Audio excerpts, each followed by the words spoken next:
할렐루야. 하나님께는 영광, 우리들에게는 은혜가 넘치는 귀한 시간이 되기를 바랍니다.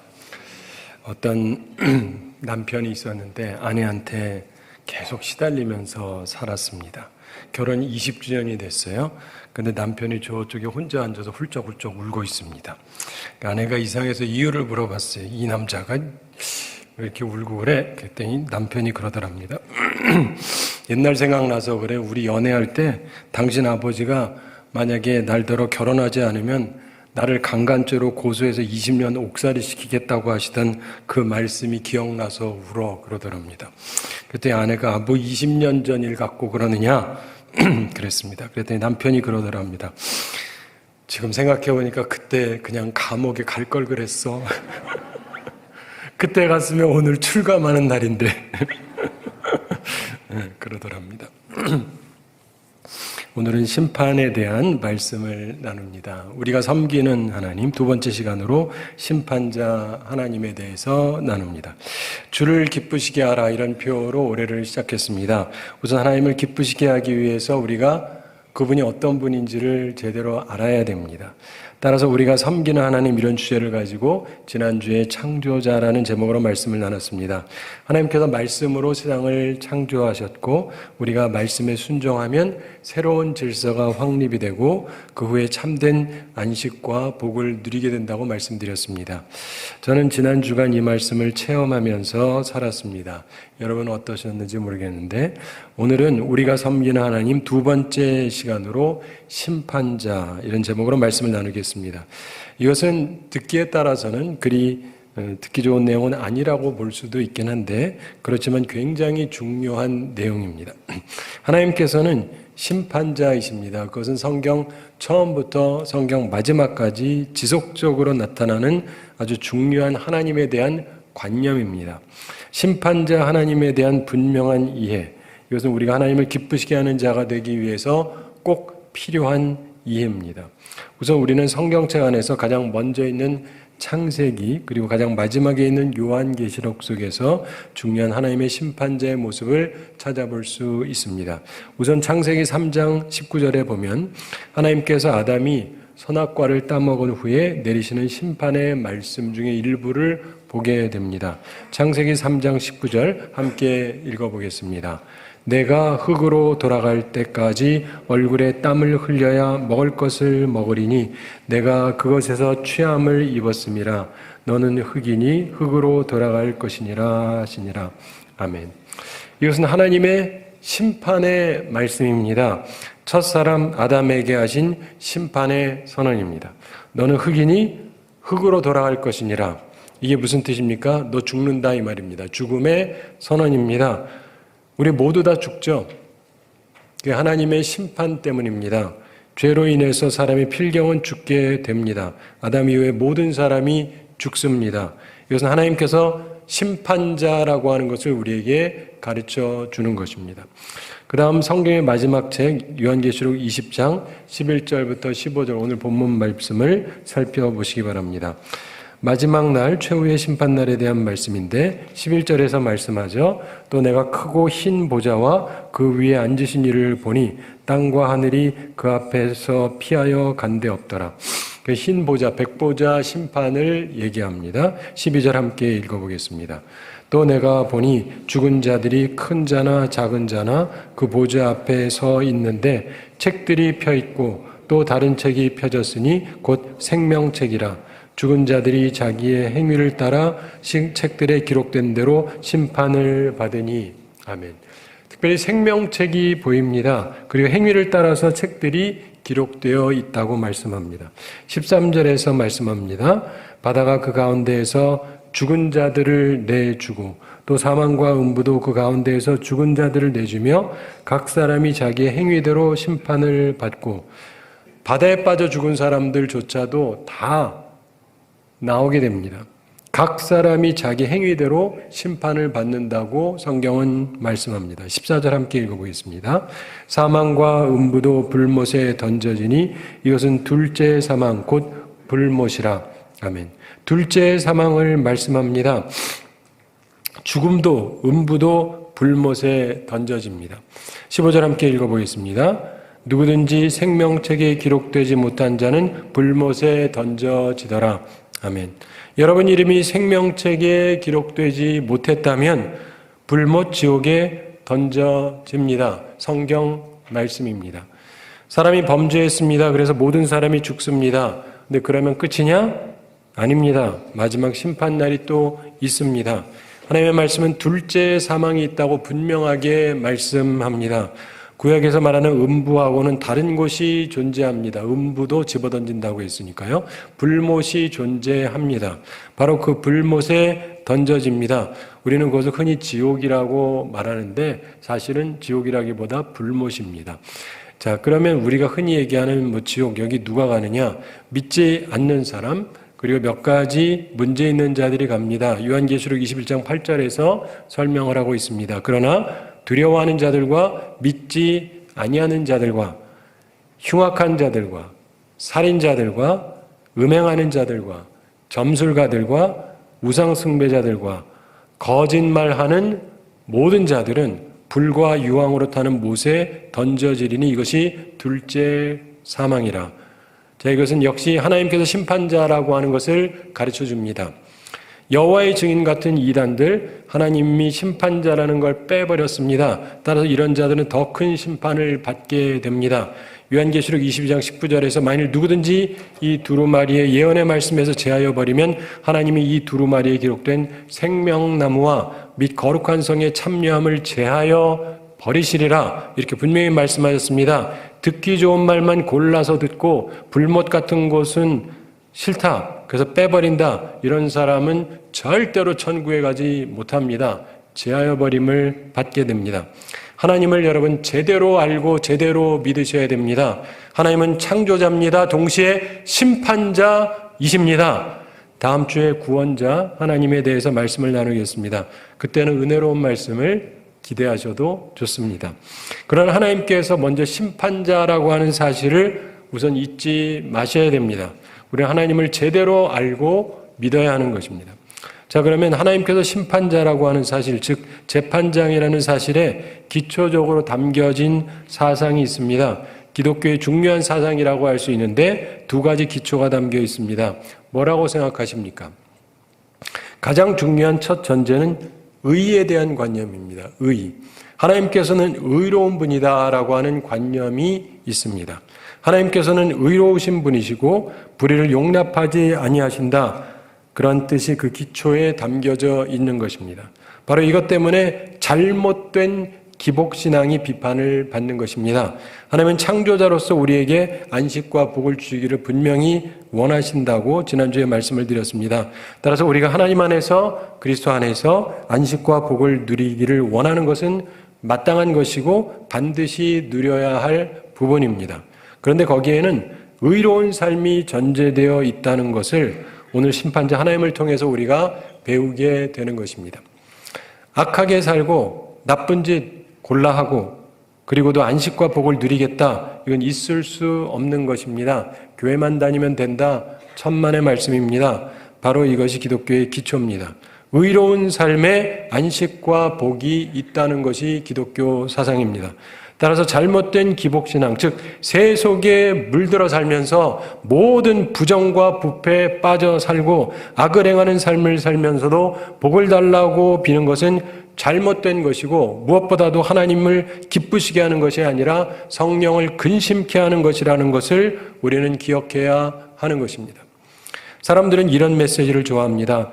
여러분이 사업이 번창하시기를 축복합니다. 가정의 자녀들이 모두 잘 되기를 축복합니다. 건강하게 무병장수하시기를 축복합니다. 하나님께서는 여러분을 지키시는 자이십니다. 여러분의 가정을, 여러분의 사업을, 여러분의 건강을 지켜주실 것입니다. 믿습니까? 아멘. 이렇게 줄 다 좋아하세요.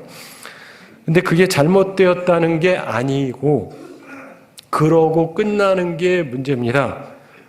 그런데 사람들은 주로 거기서 끝나는 메시지를 좋아합니다. 왜요? 그 남겨진 여운이 이렇기 때문에 그렇습니다.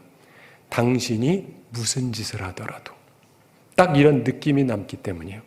당신이 무슨 짓을 하더라도 사업이 번창할 것이요. 당신의 자녀들이 무슨 짓을 해도 잘 될 것이요. 당신이 무슨 짓을 해도 무병장수할 것이요. 당신이 무슨 짓을 해도 하나님께서 당신을 지켜주실 것이요. 당신이 무슨 짓을 하더라도 당신의 가정과 사업과 건강과 모든 것을 지켜주실 것입니다. 그것을 믿으십시오. 이런 느낌이 들기 때문에 사람들이 좋아하는데 그건 소위 저급 종교의 특징입니다. 의의 관념이 없는 종교를 우리가 저급하다라고 얘기하는 것입니다. 기독교는 저급 종교가 아닙니다. 기독교는 의를 기초로 합니다. 따라서 의로운 삶에 복이 있다는 것이 옳은 말씀이요 진실한 말씀인 것입니다. 가짜 약 좋아하지 마시고 쓰더라도 정말 몸에 좋은 약을 드셔야 됩니다. 심판자 하나님, 이 지식은 쓴 약 같지만 정말 몸에 좋은 보약과 같은 말씀입니다. 우리의 신앙은 의로움을 기초로 하는 것입니다. 그걸 항상 기억하시기 바랍니다. 심판자 하나님이라고 할 때 우리가 갖는 두 번째 중요한 전제가 있습니다. 그것은 다름 아닌 우리와 하나님과의 관계입니다. 우리가 마지막 날 하나님의 자녀로서 영원한 천국을 유업으로 받을 것이냐, 아니면 저주받은 자들로 둘째 사망에 들어갈 것이냐, 바로 이건데 우리는 하나님의 자녀가 되어야 합니다. 우리는 이 말을 거듭남이라고 표현을 합니다. 육신이 출생이 있듯이 영적으로 하나님의 자녀로 반드시 다시금 태어나야 하는 것입니다. 그리고 하나님의 자녀에게만 천국이 보장이 됩니다. 우리가 어떻게 하나님의 자녀가 될 수 있습니까? 요한복음 1장 12절에서 간단하게 말씀합니다. 영접하는 자, 곧 그 이름을 믿는 자들에게는 하나님의 자녀가 되는 권세를 주셨으니 이렇게 말씀했습니다. 복잡한 것은 전혀 아닙니다. 예수님을 참으로 그의 마음에 영접한 사람, 예수님을 믿는 사람, 그분을 자신의 주님으로 섬기는 사람, 이런 사람은 하나님의 자녀로 다시 태어난 것입니다. 내가 예수님을 영접했는지 안 했는지는 스스로 잘 아시지 않습니까? 지금 이 순간 자신이 없는 분들, 확신이 없는 분들이 혹시 계시다면 이제라도 예수님을 자신의 구세주로, 자신의 주인으로 마음에 꼭 영접하시고 모시기를 바랍니다. 그러면 누구든지 하나님의 자녀가 됩니다. 그런데 그걸 하지 아니하시면은 천국 못 갑니다. 기회를 놓치지 마시고 꼭 예수님을 영접하시기 바랍니다.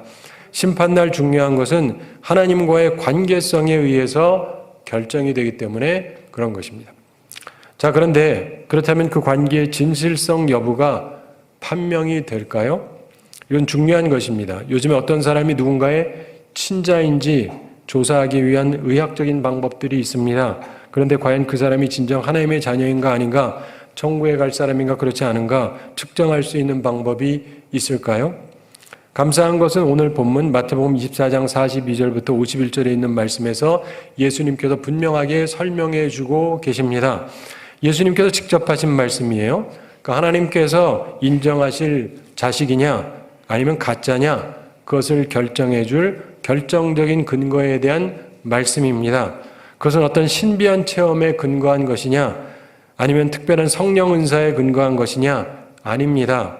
우리 주님께서는 마태복음 24장에서 제자들에게 세상 끝에 대해서 말씀하시면서 준비되어 있는 자와 준비되어 있지 않은 자 두 종류로 분류해서 말씀하십니다. 심판날을 위해 준비되어 있는 자는 복이 있다고 말씀하십니다. 그러나 준비하지 않은 자는 슬피 울며 이를 갈미 있을 거라고 말씀하십니다. 따라서 우리는 이 말씀을 근거로 참으로 거듭난 자, 하나님의 자녀는 심판날을 위해 준비하는 자라는 것을 알 수 있습니다. 그러나 거듭난 척하는 사람, 믿는 척하는 사람, 가짜 자녀들은 준비하지 않는 자녀라는 것을 알 수 있습니다. 우리는 이 말씀을 통해서 심판을 위해서 준비하는 자와 준비하지 않는 자를 비교하면서 우리의 모습을 잠시 점검해 보기를 원합니다. 우리 주님 예수님께서 마태복음 24장 42절에서 말씀하셨습니다. 그러므로 깨어 있으라. 어느 날에 너희 주가 임할는지 너희가 알지 못함이니라. 그러면서 43절에서 말씀합니다. 너희도 아는 바니 만일 집주인이 도둑이 어느 시각에 올 줄을 알았더라면 깨어 있어 그 집을 뚫지 못하게 하였으리라. 그러면서 말씀하십니다. 44절 함께 읽어보겠습니다. 이러므로 너희도 준비하고 있으라. 생각하지 않은 때에 인자가 오리라. 아멘. 우리는 심판날을 위해서 준비해야 합니다. 심판날을 위해 준비하는 자에게 나타나는 세 가지 특성이 있습니다. 우리가 갖추어야 되는 것입니다. 역시 본문에 나오는 말씀입니다. 첫째가 뭐냐면 충성입니다. 뭐라고요? 네. 본문 45절에 나옵니다. 45절 함께 읽어보겠습니다. 충성되고 지혜 있는 종이 되어 주인에게 그 집 사람들을 맡아 때를 따라 양식을 나눠줄 자가 누구냐? 아멘. 충성되고 지혜 있는 종이 되라고 말씀하시는데 우선 충성을 말씀하고 계시죠. 심판날을 위해 준비하는 자, 영적으로 깨어있는 사람은 충성된 사람입니다. 사랑하는 성도 여러분, 여러분은 솔직하게 충성된 사람인가? 스스로에게 물으시면 답이 나오실 겁니다. 물론 주일날 온 것도 충성 중에 하나겠죠. 근데 기도하면서 주님 앞에서 자신을 돌아보십시오. 저는 충성된 사람입니까? 이 질문에 자신 있게 대답할 수 있는 여러분들이 다 되시기를 바랍니다. 심판날을 위해 준비하는 자의 두 번째 특성은 지혜입니다. 뭐라고요? 네. 본문 45절 초반에서 충성되고 지혜 있는 종이 되어 이렇게 말씀하죠. 그래서 참된 하나님의 자녀는 우선 충성이 있습니다. 둘째로 지혜가 있습니다. 교회에서 직분자를 뽑을 때도 가장 중요한 부분 중에 하나로 지혜를 봅니다. 지혜롭지 못한 사람, 어리석은 사람에게 일을 맡기면요, 잘 되는 일이 없어요. 근데 심판날을 위해 준비하는 자, 영적으로 깨어있는 자는 지혜로운 사람입니다. 항상 지혜로운 사람들이 다 되시기를 바랍니다. 그리고 교회에서 직분자를 뽑을 때도 항상 충성되고 지혜로운 사람을 뽑으셔야 합니다. 그래야 교회가 온전해지는 것입니다. 예전에 미국 30대 대통령이었던 칼빈 쿨루지라고 하는 대통령이 있습니다. 이분에 대한 재미있는 일화가 하나 있는데 1925년 어느 날 호텔에서 이 쿨리지 대통령이 잠을 자고 있었는데 이른 새벽에 어떤 대범한 사람이 도둑이 들어왔습니다. 그래가지고 자기 양복 주머니를 뒤지고 있는 것을 보게 됐어요.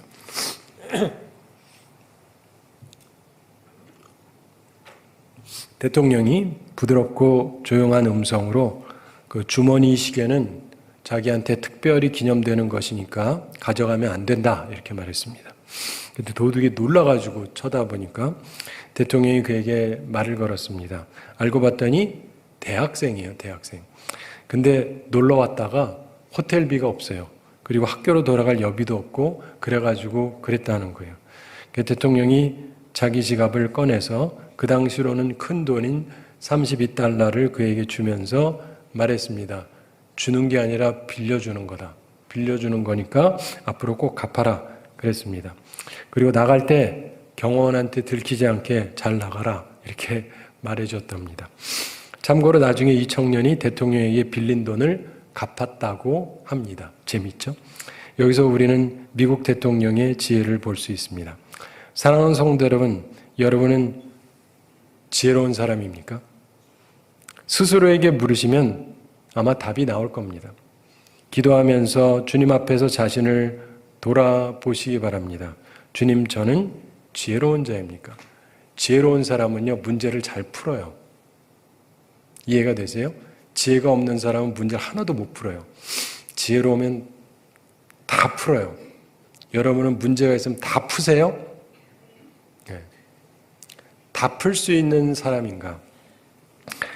이 질문에 답할 수 있게 되기 바라고, 없다면 주님께 간구하시기 바랍니다. 그래서 지혜왕 솔로몬이 그러잖아요. 주님, 제게 지혜를 주옵소서. 솔로몬이 바보여서 기도한 거 아니에요. 자기가 맡은 역할은 너무 큰데 그걸 다 하기에는 제가 어린아이 같습니다. 주님, 제게 충성심과 지혜를 주옵소서. 이런 기도 꼭 하시면서 사시게 되기 바랍니다.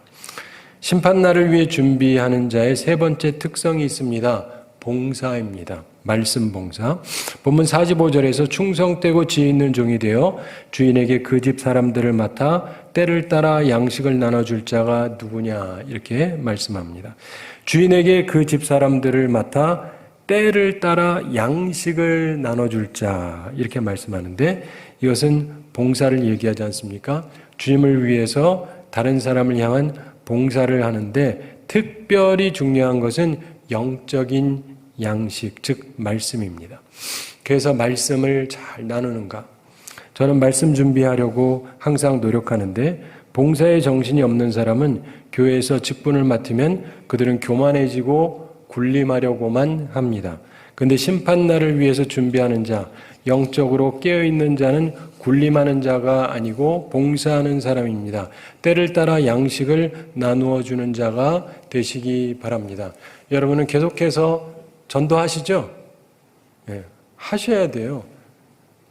말씀을 전해야 될 거 아니에요. 여러분이 안 전하면 누가 믿겠습니까? 유명한 설교자 스펄전 목사님이 어떤 집에 방문했습니다. 여러 번 방문을 했었는데 근데 그 집 주인이 좀 독특합니다. 접시를 벽에 장식으로 걸어두었습니다. 뭐 그런 분들이 있어요. 좋은 그릇을 장식장에 두는 분들이 있습니다. 근데 한 번도 목사님에게 먹을 거를 대접하는 법이 없더랍니다. 그릇을 그렇게 중시하면서 실상은 목사님한테 먹을 거 한 번 주지 않는다. 참 이상한 일 아닙니까? 여러분, 직분은 장식용입니까? 직분을 장식용으로 사용하지 마세요. 봉사를 위한 것이 되어야 하는 것입니다. 사랑하는 성도 여러분, 여러분은 솔직하게 주님 앞에 말씀으로 봉사하는 사람입니까? 스스로에게 물어보면 답이 나올 겁니다. 기도하면서 스스로를 돌아보십시오. 주님, 저는 말씀 봉사하는 사람입니까? 저는 장식용 그릇입니까? 아니면 사용되는 그릇입니까? 이 질문에 자신 있게 대답할 수 있게 되기 바라고 이제부터라도 장식용 그릇으로 살지 마세요. 재직들은 수없이 있는데 말씀을 위해 쓰임받는 사람이 없다면 그건 다 장식용 아니겠어요? 심판날을 위해 준비하는 자, 참된 하나님의 자녀들은 영적으로 깨어있고 준비하기 때문에 세 가지 모습이 나타난다고 주님께서 말씀하셨습니다. 충성되고 지혜롭고 말씀 봉사하며 삶을 살아간다. 한마디로 말하자면 이런 말이 되죠. 충성되고 지혜로운 말씀 봉사의 삶을 사는 사람. 우리 모두 이런 사람들이 되기를 바랍니다. 45절에서 주님께서 말씀하십니다. 충성되고 지혜 있는 종이 되어 주인에게 그 집 사람들을 맡아 때를 따라 양식을 나눠줄 자가 누구냐. 그러면서 46절에서 말씀합니다. 주인이 올 때 그 종이 이렇게 하는 것을 보면 그 종이 복이 있으리로다. 47절 함께 읽어보겠습니다. 내가 진실로 너희에게 이르노니 주인이 그의 모든 소유를 그에게 맡기리라. 아멘. 주님이 말씀하십니다. 진실로 말한다. 내가 참으로 말한다. 주인이 그의 모든 소유를 이 사람에게 맡겨줄 것이다.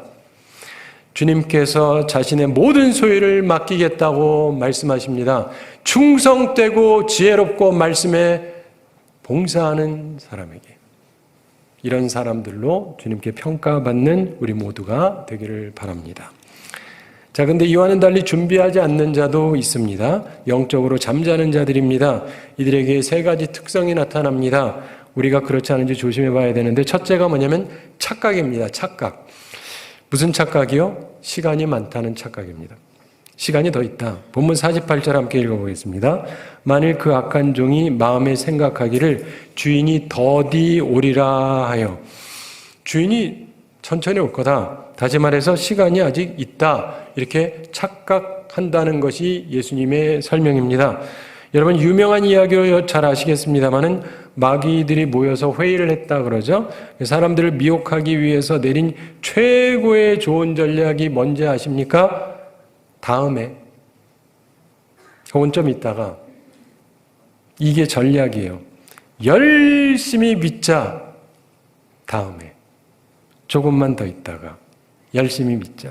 충성되자. 조금만 더 있다가 지혜로운 사람이 되자. 조금만 더 있다가 나도 정말 열심히 봉사할 거야. 말씀으로 봉사할 거야. 근데 조금만 더 있다가 하자. 다음에 그러자. 근데 그것은 착각입니다. 그러면서 세월은 얼마나 빨리 흘러갑니까? 근데 그런 교우들이 생각보다 굉장히 많습니다. 시간, 그게 많습니까? 천만에요. 주님 만날 날 얼마 없습니다. 착각하지 마시기 바랍니다. 준비하지 않는 사람, 영적으로 잠자는 사람의 두 번째 특징이 있습니다. 뭡니까? 폭력, 즉 남에게 피해를 줘요. 아무렇지도 않게. 본문 49절 함께 읽어보겠습니다. 동료들을 때리며 술 친구들과 더불어 먹고 마시게 되면, 우선 동무들 때리며 이렇게 말씀하죠. 힘으로 남에게 피해를 줍니다. 상처를 주는 삶을 살아갑니다. 힘으로 군림하려는 삶을 말하는 것입니다. 힘 있다고 남 때리고 상처 주고 그러면 안 됩니다. 사랑하고 잘 대해주고 봉사할 시간도 별로 없는데 왜 자꾸 사람을 괴롭힙니까? 사랑하는 성도 여러분, 우리에게 시간이 많지가 않습니다.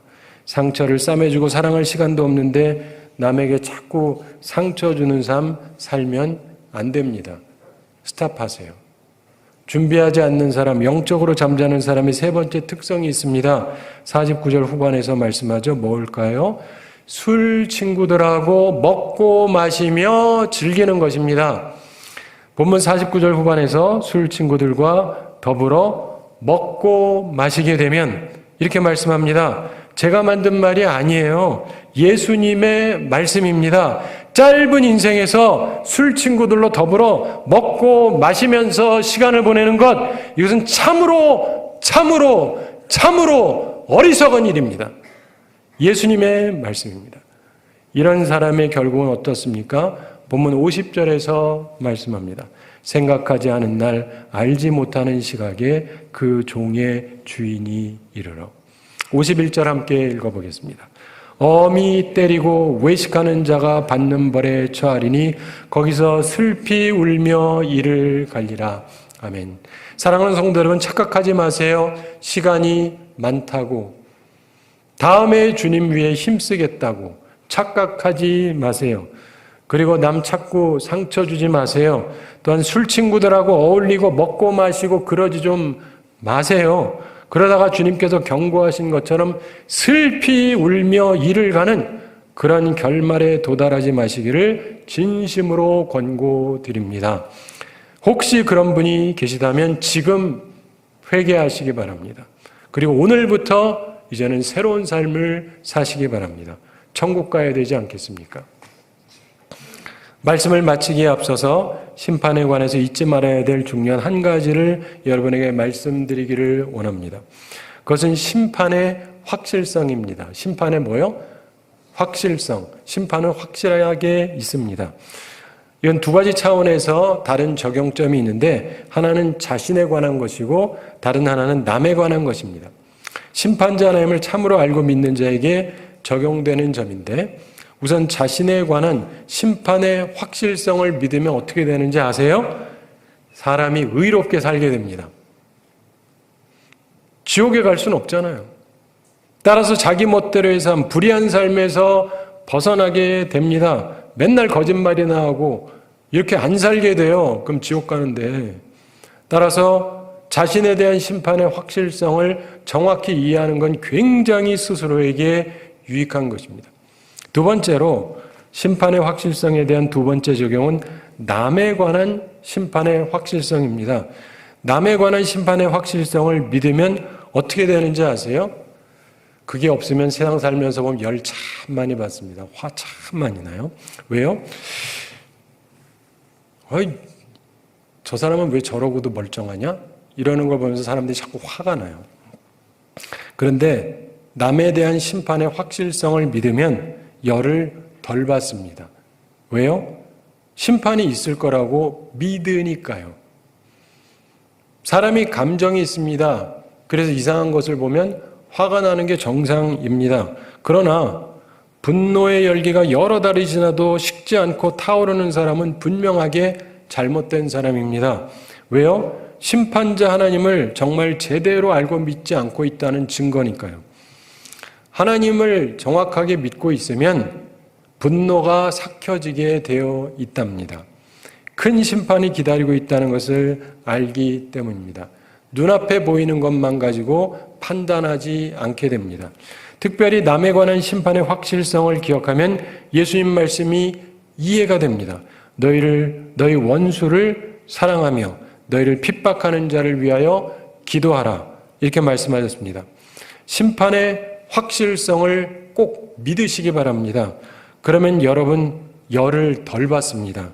그리고 나를 핍박하는 자가 불쌍해져요. 그리고 기도하게 됩니다. 왜요? 심판의 확실성 때문입니다. 저 사람이 곱게 끝나지 않는다는 걸 내가 확실히 알고 있으면 화가 별로 안 나요. 심판자 하나님을 잘 모르면요, 화병 나고 심장병 생깁니다. 우리나라에서는 화나는 분들이 굉장히 많죠. 그러니까 심판자 하나님을 꼭 알고 믿는 우리나라가 되어야 합니다. 그러나 심판자 하나님을 알면 우리가 화나는 일이 없는 건 아닌데 안정을 얻게 됩니다. 그리고 복음을 전하게 되고 잘못한 사람에게 권면도 할 수가 있게 되는 것입니다. 우리는 심판자, 재판장 되신 하나님을 알고 믿으며 제대로 살아가야 됩니다. 특별히 우리나라의 요즘을 보면 이게 참 필요하다는 생각이 듭니다. 하나님께서는 우리가 하나님을 위해서 충성되고 지혜로운 말씀의 봉사자가 되어 살아가기를 원하십니다. 그럴 때 복을 주시겠다고 약속하셨습니다. 하나님의 자녀답게 충성되고 지혜롭게 주님을 위해서 말씀으로 봉사하며 살아서 이후에 영원한 복을 누리는 우리 모두가 되기를 바랍니다. 제가 한 가지 이야기 말씀드리면서 오늘 말씀 마치겠습니다. 심판의 날이라고 하는 시의 일부분을 읽어드리면서 오늘 말씀 마치겠는데, 이런 시입니다. 그냥 참조하시면 되는데, 그 위대한 날에 하나님은 불을 퍼부으시리. 산자와 죽은 자를 심판하시려고 하나님께서 공중에 앉아 계시리. 오 죄인이여, 어느 곳에 설 것인가? 그 위대한 날 하나님의 불이 내리실 때, 오 너 도박꾼이여, 어느 곳에 설 것인가? 너 음행하는 사람아, 어느 곳에 설 것인가? 거짓말쟁이와 타락한 자들아, 어느 곳에 설 것인가? 그 위대한 날 하나님께서 불을 내리시는 때, 하나님께서 양과 염소를 구분하시리. 오른편에 한 무리, 왼편에 다른 무리. 오른편에 있는 무리에게 하나님은 말씀하시리. 나의 왕국에 들어가라. 대환란을 통과한 이들과 어린 양의 피에 옷을 빤 자들, 그들은 들어가리. 흠없이 흰 옷을 입고서. 왼편에 있는 자들에게 하나님은 말씀하시리. 나를 떠나 영원한 어둠으로 들어가라. 불못으로 내려가라. 악한 자들이 납덩이처럼 떨어지기 시작하리. 곤두박질하며 지옥의 크고 검고 붉고 뜨거운 입속으로 빨려 들어가리. 죄인이여, 오 죄인이여, 어느 곳에 설 것인가? 저 위대한 날 하나님이 불을 쏟으시는 날에. 사랑하는 성도 여러분, 말씀을 맺습니다. 심판자 하나님을 알므로 의와 평강의 복을 얻는 우리 모두가 되기를 우리 주님의 이름으로 축원합니다. 우리 함께 기도하겠습니다. 사랑의 하나님 아버지, 우리를 사랑하시고 오늘도 저희들에게 귀한 말씀 주심을 감사드립니다. 우리가 섬기는 하나님, 그분은 이 세상을 창조하셨고 또 심판하시는 분이라는 것을 다시금 일깨워 주심을 감사드립니다. 저희들이 하나님을 바라봄으로 이 세상에서 착각을 하면서 어리석게 살아가는 것이 아니라 충성된 사람으로, 지혜로운 사람으로 말씀 봉사를 하며 하나님 앞에 살아가는 자들이 되게 해주시고, 그래서 주님께서 오셨을 때 크게 칭찬받고 주님께서 우리에게 많은 것을 맡겨주시는 귀한 자리에 설 수 있는 주의 사람들 다 되게 하여 주시옵소서. 감사드리며 예수님의 이름으로 기도드리옵나이다. 아멘.